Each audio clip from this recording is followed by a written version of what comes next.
Train your ears. Master the world. Entrena tus oídos. Domina el mundo. 耳を鍛えて、世界を制覇しよ。Entraîne tes oreilles, maîtrise le monde. As-tu déjà levé les yeux vers le ciel nocturne en te demandant, et si une étoile tombait? Pas n'importe quelle étoile, une étoile pleine de secrets, de magie, de battements de cœur? Voici Valeria, une petite fille courageuse qui découvre une étoile tombée au cœur de la forêt murmurante enchantée. Mais cette étoile n'est pas seule. Les tisseurs d'ombre rôdent dans l'obscurité, avides de voler sa lumière.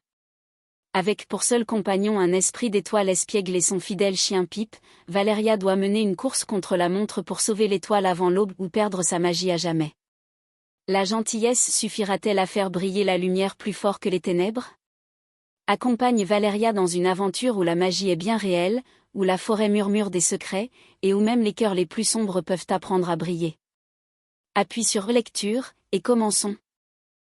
L'étoile perdue et la forêt murmurante. Valeria avait toujours cru que les étoiles étaient plus que de simples points scintillants dans le ciel. Sa grand-mère, Marisa, lui racontait qu'elles étaient en réalité de minuscules gardiennes des rêves, tissant la magie dans la nuit. Mais ce soir-là, alors que Valeria collait son nez contre la vitre de sa chambre, quelque chose d'impossible se produisit. Une étoile brillante comme un diamant, traînant derrière elle des étincelles argentées, se détacha soudainement du ciel. Elle zigzaguait, comme si elle luttait contre une tempête invisible, avant de chuter droit vers la forêt murmurante, cette ancienne forêt où les arbres chuchotaient des secrets et où le vent portait des énigmes. Le cœur de Valeria s'emballa. Les étoiles ne sont pas censées tomber.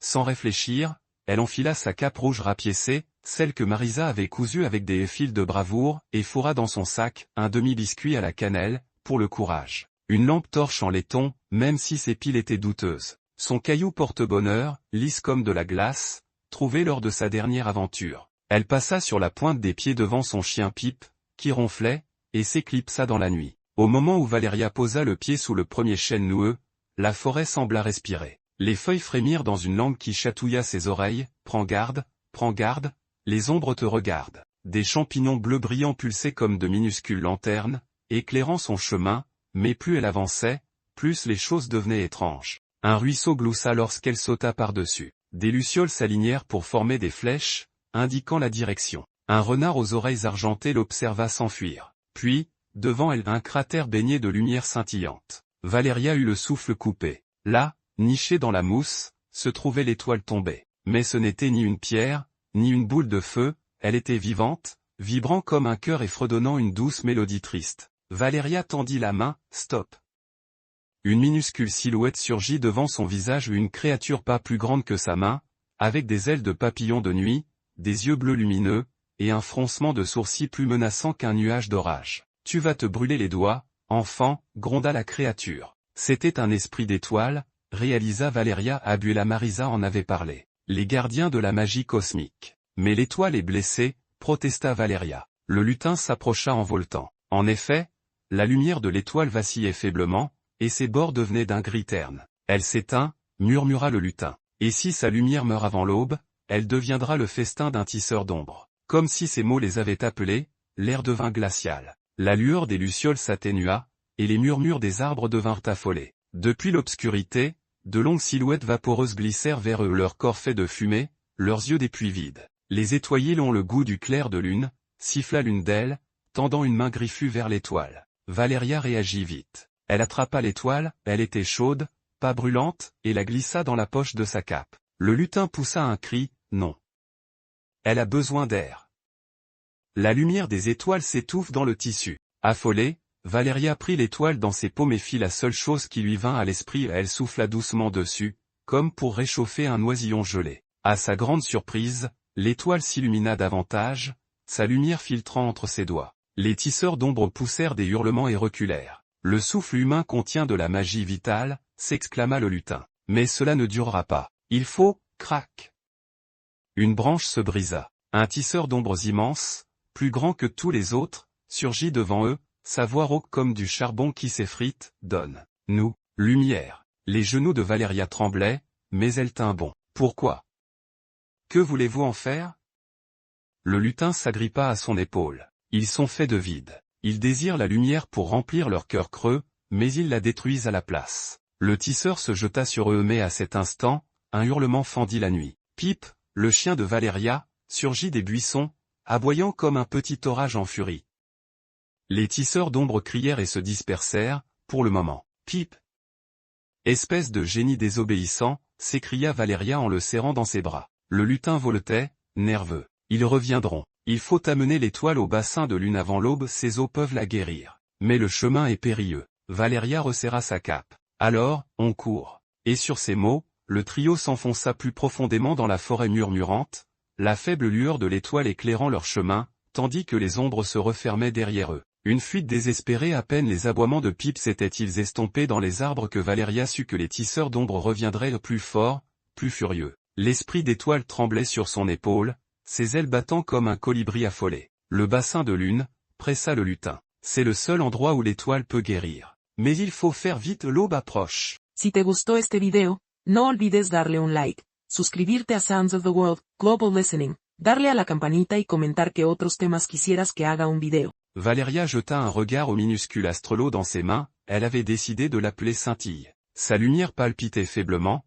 comme un cœur qui s'éteint. Elle le glissa délicatement dans la poche intérieure de sa cape, où il brilla doucement contre sa poitrine. « Montre-nous le chemin », murmura-t-elle. La forêt devenait de plus en plus étrange au fur et à mesure de leur course. Les arbres déracinaient juste assez leurs racines pour les laisser passer, puis se refermaient derrière eux pour bloquer les ombres poursuivantes. L'air avait une odeur de sucre brûlé et d'orage, signe que la magie profonde était à l'œuvre. Soudain, Pip grogna. Devant eux, le sentier se divisait en trois, un pont tressé de lianes, qui sifflait quand on le touchait. Un tunnel éclairé par le feu follet, où des rires chuchotaient. Un escalier de pierres flottantes, chacune fredonnant une note différente. Lequel, halta Valeria. Le lutin hésita. Je ne me souviens plus.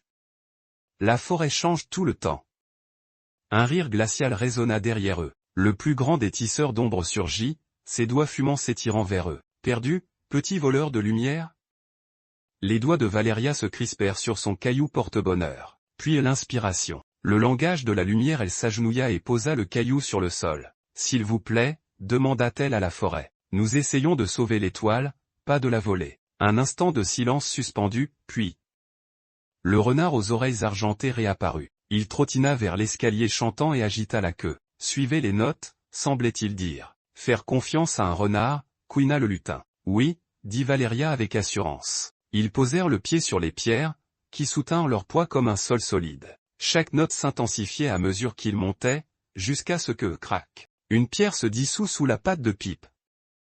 Le petit chien poussa un jappement en commençant à tomber, mais Valeria attrapa son collier juste à temps. Les tisseurs d'ombre hurlèrent de triomphe en contrebas. Saute, cria le lutin. De toutes ses forces, Valeria bondit vers la dernière pierre et atterrit dans une clairière cachée, où l'air scintillait comme des diamants en poussière. Devant eux s'étendait le bassin de lune, ses eaux si calmes et argentées qu'elles ressemblaient à un miroir liquide. Mais quelque chose n'allait pas. Le bassin s'asséchait, ses bords craquelaient et desséchaient. Un cercle de statues anciennes sculptées comme des femmes en pleurs aux yeux étoilés l'entouraient, leurs mains tendues comme pour implorer la pluie. Non.